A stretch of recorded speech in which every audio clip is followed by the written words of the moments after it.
China has given domestic and international banks permission to import large amounts of gold into the country.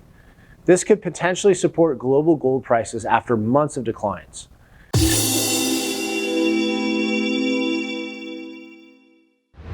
China is the world's biggest gold consumer, gobbling up hundreds of tons of precious metal worth tens of billions of dollars each year. Its imports plunged as the coronavirus spread and local demand dried up.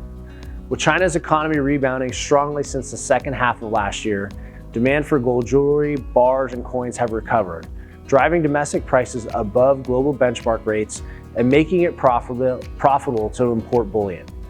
The local premium is about $7 to $9 an ounce, according to the gold traders in Asia, and would probably have increased further if more imports satisfy demand had not been allowed.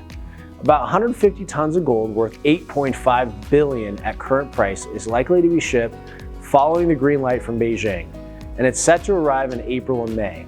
The bulk of China's gold imports typically comes from Australia, South Africa, and Switzerland. The People's Bank of China, or the POBC, the country's central bank, controls how much gold enters China through a system of quotas given to commercial banks. It usually allows metal in, but sometimes restricts the flow. According to the Chinese customs data, the size of the shipment signals China's dramatic return to the global bullion market. Since February of 2020, the country has an average imported gold worth about $600 million a month. In 2019, imports ran to about $3.5 billion a month, or 75 tons. China's absence made little difference to the gold price early in the pandemic. Western investors were scared of the economic catastrophe, stockpiled vast amounts of the safe haven asset. But the investors are starting to relax. India's demand for bullion has also rebounded from a pandemic-induced slump, with record-breaking imports in March of 160 tons of gold, according to Reuters. China and India typically account for some 2/5 of the world's annual demand for gold. Their recovery is critical in the value of gold. Jewelry sales in China during the Lunar New Year holiday in February were stronger than in 2019 and 2020. The dip in price of gold has discouraged many investors from buying, but it really should be the other way around.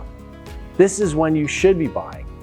As of this recording, gold has been between $1,700 and $1,800 an ounce, and that's well below its all-time high of well over $2,000 an ounce. The return demand from China and India will put gold in a better position. And then there's the industrial demands that continue to keep pouring in. So don't wait until it breaks another ceiling before you invest. Do it now. If you're interested in investing in precious metals and you want to talk to a no-hassle representative that has experience in physical metal, give us a call. Phone number is 877-646-5347. Our phone lines are always open, and we're happy to answer any of your questions.